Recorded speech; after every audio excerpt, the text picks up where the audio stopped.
Des années après la disparition de Lucas Tronche, son histoire continue d'effrayer et de fasciner. En 2021, la découverte de ses restes au pied d'une falaise relance l'enquête, mais laisse les questions sans réponse. Comment cet adolescent a-t-il pu disparaître si près de chez lui ?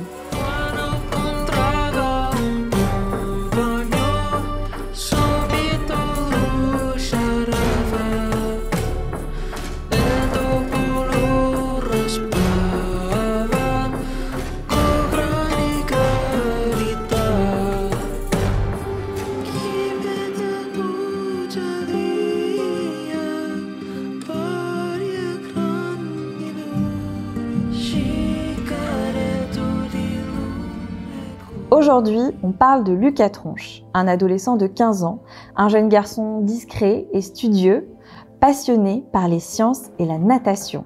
Il vit avec ses parents et son frère Valentin à Bagnols-sur-Cèze, une ville charmante du sud de la France où la vie semble simple et calme. L'air est sec et chaud l'été, frais l'hiver et les collines qui entourent la ville offrent un écrin naturel parfait pour les promenades en famille ou entre amis. Lucas mène donc une vie ordinaire en harmonie avec ses proches.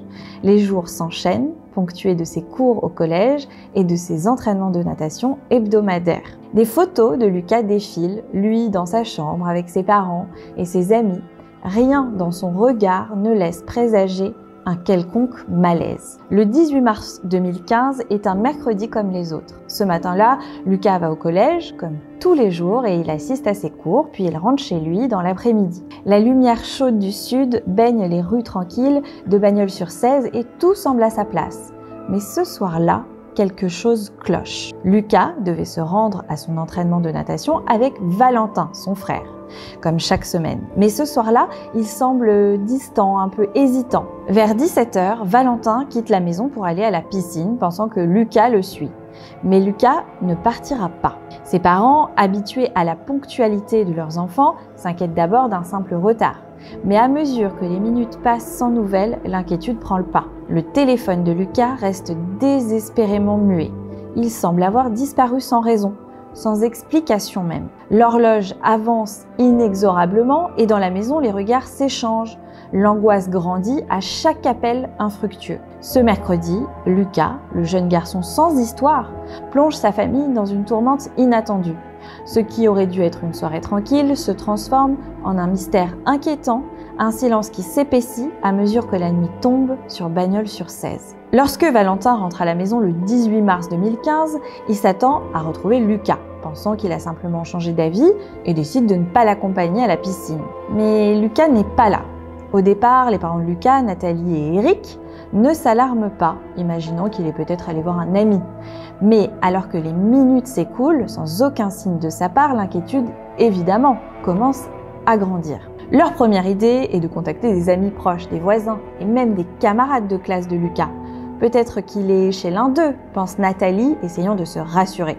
Cependant, les réponses sont toutes les mêmes. Personne n'a vu Lucas depuis l'après-midi. Il n'a donné aucun signe de vie depuis son retour du collège. Les heures avancent et les parents se tournent alors vers les hôpitaux et les urgences. Ils craignent que Lucas ait eu un accident. Ils passent de nombreux appels, ils décrivent leur fils, ils posent les mêmes questions angoissées à chaque interlocuteur. Mais la réponse est toujours la même. Aucun adolescent correspondant à la description de Lucas n'a été admis. La peur, à ce moment-là, devient de plus en plus pesante. Leurs pensées deviennent de plus en plus sombres, évidemment. Ils se demandent si quelque chose de grave a pu arriver, si Lucas a pu être victime d'une mauvaise rencontre ou d'un accident en chemin. Ils fouillent la chambre de Lucas espérant trouver un indice, une lettre, un message, quelque chose qui pourrait expliquer son absence. Mais la pièce est en ordre, tout est normal, aucune note, aucune trace qui pourrait indiquer un départ soudain ou alors une fugue. Finalement, peu avant minuit, Nathalie et Eric contactent les forces de l'ordre, sachant qu'il n'y a plus d'autre solution. Leur fils de 15 ans n'est pas du genre à disparaître sans prévenir et son silence inhabituel est de plus en plus inquiétant. Dès l'instant où la police est informée, elle prend la situation très au sérieux. Un adolescent sans antécédent de fugue, sans problème de comportement, disparaît soudainement sans laisser de traces. C'est une affaire prioritaire. Les premières heures de la disparition de Lucas plongent sa famille dans une spirale d'angoisse et de désespoir. Malgré les appels, leurs recherches et leurs interrogations, Lucas reste introuvable. Ce qui semblait être un simple retard se transforme rapidement en un cauchemar éveillé. Le 19 mars 2015, dès les premières lueurs du matin, la police de Bagnols-sur-Cèze se met en mouvement. Des agents accompagnés de maîtres chiens se déploient dans la ville. Ils sont rejoints par des bénévoles, tous unis par le même objectif, retrouver Lucas. Les forêts, les rivières, les bâtiments abandonnés, chaque recoin autour de la maison des Tronches est minutieusement fouillé. La communauté, bouleversée, se rassemble pour soutenir la famille, espérant de tout cœur retrouver Lucas sain et sauf. Les premiers rayons du soleil percent à peine et déjà les équipes avancent dans les bois. Chaque buisson est scruté, chaque sentier, chaque trace est suivie. Les pas résonnent dans le silence matinal, entrecoupés des ordres murmurés des responsables d'équipe, comme un écho d'espoir fragile. Les heures défilent, mais aucune piste concrète n'émerge. Les enquêteurs interrogent les habitants, espérant qu'un détail, aussi petit soit-il, pourrait faire avancer l'enquête. Et là, une voisine se souvient avoir vu Lucas près de chez lui, vers 17 h. Ce détail correspond au moment où Valentin partait pour sa séance de natation. Elle le décrit marchant seul, sans sac, sans affaires, ce qui lui semble assez étrange. Mais malgré cet élément, son témoignage reste flou. Rien qui permette de savoir où il est allé, ni pourquoi il était seul à ce moment-là. Les recherches s'intensifient, les équipes s'aventurent dans les zones les plus escarpées, autour de Bagnols-sur-Cèze, et cherchent partout où Lucas pourrait s'être perdu. L'espoir renaît un instant lorsque les maîtres chiens suivent une piste, mais elle s'arrête brusquement. À quelques centaines de mètres de la maison des Tronches, la trace de Lucas disparaît comme si quelqu'un avait effacé ses pas. Les policiers échangent des regards, leurs visages marqués par l'incompréhension. Qu'est-ce qu'il a bien pu se passer, se demande-t-il. Pendant ce temps, la famille de Lucas désemparée suit les recherches sans pouvoir rien faire d'autre finalement que d'espérer. Nathalie et Eric, sans nouvelles, continuent de contacter amis et proches, mais chaque appel leur envoie un silence glaçant. Ils ne comprennent toujours pas pourquoi leur fils n'est pas rentré, pourquoi il n'a pas prévenu, pourquoi il est parti sans laisser de traces. Chaque témoignage qui n'aboutit à rien alimente une peur sourde. Et si Lucas avait croisé quelqu'un de dangereux? Leur espoir s'amenuise à mesure que les heures passent et que les recherches restent infructueuses. Malgré les efforts des équipes de secours, Lucas reste introuvable. Aucune piste solide, aucun indice, comme si le jeune garçon s'était tout simplement volatilisé dans la nuit. Et le plus perturbant, c'est que Lucas n'avait aucun problème connu, aucun conflit avec ses parents, aucune raison évidente de disparaître. Sa disparition semble totalement inexplicable et la communauté de Bagnols-sur-Cèze est plongée dans un climat de tension et de tristesse. Les recherches se poursuivent, mais le mystère ne fait que s'épaissir. Aucun signe de lutte, aucune trace, aucune explication concrète. La piste disparaît à quelques mètres seulement de chez lui. Pour la famille et les enquêteurs, l'angoisse devient de plus en plus accablante. Comment un adolescent de 15 ans a-t-il pu disparaître sans laisser aucune trace? Au fur et à mesure que les jours passent, la disparition de Lucas devient une affaire de plus en plus urgente pour les enquêteurs. Pourtant, plus ils creusent, plus le mystère semble se resserrer autour d'eux. Au départ, plusieurs pistes sont envisagées. Une fugue, un accident ou même une rencontre avec quelqu'un de mal intentionné. Chacune de ces théories est examinée avec minutie, mais aucune d'elles ne permet de comprendre ce qui a bien pu arriver à Lucas. Les enquêteurs sont dans leur bureau entourés de cartes et de photos. Ils examinent chaque détail, scrutent les événements de la journée du 18 mars, cherchent un indice, un signe qui pourrait tout éclairer. La première hypothèse est celle de la fugue. Mais à mesure qu'ils fouillent les affaires de Lucas, son ordinateur, ses carnets, rien ne leur indique qu'il ait pu partir de son plein gré. Aucun message, aucun indice ne vient suggérer un malaise, un conflit ou même une envie de fuir. Sa vie semblait en harmonie. Ses relations avec ses parents étaient très bonnes, sa vie sociale sans histoire. Rien, absolument rien, qui justifiait une fugue. Ensuite, les enquêteurs se tournent vers l'hypothèse de l'accident.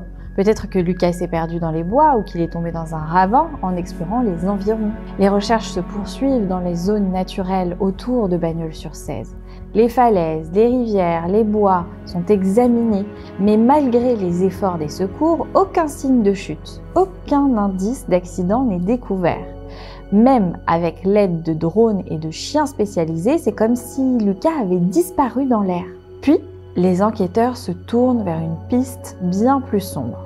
Une rencontre accidentelle avec un inconnu.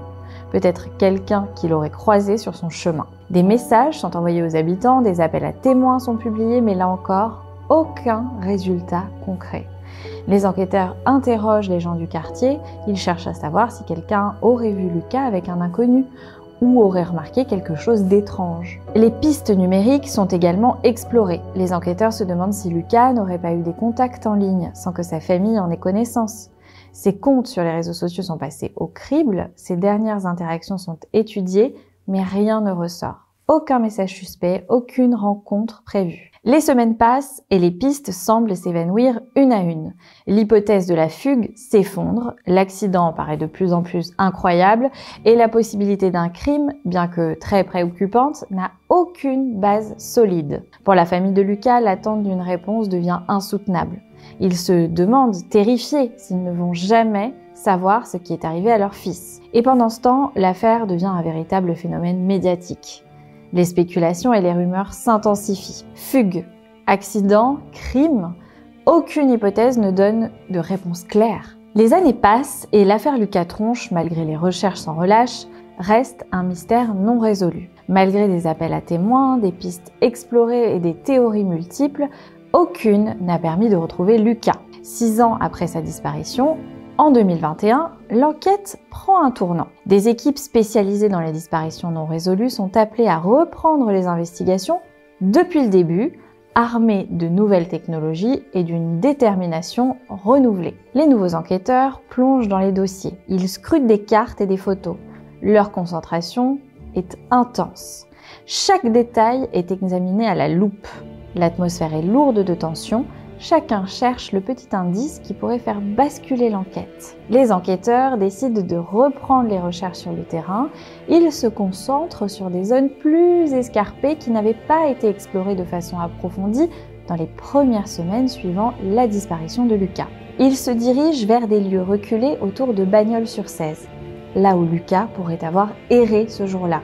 Cette fois-ci, ils sont armés de drones et de détecteurs beaucoup plus performants. Ils passent les falaises, les rivières et les bois au peigne fin. L'espoir de trouver enfin un indice se fait plus fort que jamais. Les drones survolent les falaises, les scanners scrutent les zones inaccessibles. Les enquêteurs fouillent chaque recoin avec une minutie qui témoigne de la gravité de ce moment. L'intensité de la recherche est même palpable. Puis arrive juin 2021. 6 ans plus tard, le rebondissement inattendu survient enfin. Lors d'une exploration dans une zone escarpée à moins d'1 kilomètre de la maison des Tronches, des restes humains sont découverts au pied d'une falaise. La nouvelle se répand comme une traînée de poudre dans la région. En quelques heures, l'affaire Lucas Tronche reprend, mais cette fois elle est marquée par un mélange de choc et de tristesse. La famille est informée de la découverte et les enquêteurs se préparent à procéder à l'identification des restes. La scène des fouilles se déroule lentement, avec des agents qui sécurisent le périmètre autour de la falaise. L'atmosphère est lourde, chaque geste est mesuré et solennel. Cette découverte est un moment crucial et l'enquête prend une tournure irréversible. Quelques jours plus tard, les tests ADN confirment ce que tout le monde redoutait. Les restes retrouvés sont bien ceux de Lucas Tronche. Après 6 ans de douleur, de doutes et d'interrogations, la famille obtient enfin une partie de la réponse qu'elle attendait. Mais cette réponse soulève aussi de nouvelles questions. Comment Lucas a-t-il bien pu se retrouver dans cet endroit, si proche de chez lui, sans que personne ne l'ait vu? L'absence d'indices probants laisse toutefois planer le doute. Est-ce un accident tragique, un acte de désespoir ou une manipulation criminelle encore non identifiée? Une fois de plus, les réponses se dérobent. La découverte des restes de Lucas Tronche en 2021 est un choc. Un coup de massue pour sa famille et pour ses amis. Nathalie et Eric, ses parents, ont vécu dans l'angoisse pendant 6 longues années. Et aujourd'hui, ils retrouvent enfin leur fils, mais à quel prix? La douleur est immense et le soulagement, bien qu'il soit là, est teinté d'un profond chagrin. Comment Lucas a-t-il pu, si près de chez lui, sans laisser la moindre trace, sans qu'aucun indice n'ait permis de le retrouver plus tôt? Le public, qui a suivi l'affaire avec une empathie sans faille, partage cette même incompréhension. Dans les médias et sur les réseaux sociaux, des débats enflamment les esprits. Beaucoup se demandent pourquoi cet endroit, pourtant si proche du domicile de Lucas, n'a pas été fouillé plus minutieusement depuis le début. D'autres pointent la lenteur de l'enquête, évoquant des failles dans le protocole de recherche ou alors il spécule sur des pistes criminelles. Malgré cette douleur, la famille Tronche reste prudente et refuse de se prononcer sur des hypothèses. Ils laissent les enquêteurs faire leur travail. Nathalie et Eric expriment leur gratitude envers ceux qui les ont soutenus au fil des années, mais ils ne perdent pas espoir que la vérité complète soit un jour révélée. Leur priorité à présent est de préserver la mémoire de Lucas et de comprendre ce qui s'est réellement passé ce jour-là. Lucas Tronche demeure l'un des mystères les plus troublants en France. La quête de vérité ne s'arrête pas avec la découverte de son corps. En janvier 2023, le juge d'instruction du tribunal de Nîmes, en charge des investigations, rend une ordonnance de non-lieu, clôturant officiellement le dossier pénal. L'enquête n'a impliqué de tierces personnes, mais en raison de l'état du corps, les causes exactes de la mort restent indéterminées. Accident, mauvaise rencontre ou autre, le juge constate cependant que la configuration du terrain peut laisser envisager une chute accidentelle, une hypothèse compatible avec les constatations faites lors des recherches. Lucas Tronche, un nom désormais inscrit dans les mémoires, un mystère qui continue de hanter. Malgré la douleur, malgré les réponses qui se dérobent, son histoire nous rappelle la fragilité de la vie et l'importance de ne jamais cesser de chercher la vérité. Si cette enquête vous a ému ou intrigué, n'oubliez pas de liker, commenter et partager cette vidéo pour que l'histoire de Lucas ne soit jamais oubliée. Abonnez-vous pour découvrir d'autres récits poignants et des mystères fascinants. Merci d'avoir regardé, à bientôt, faites bien attention à vous.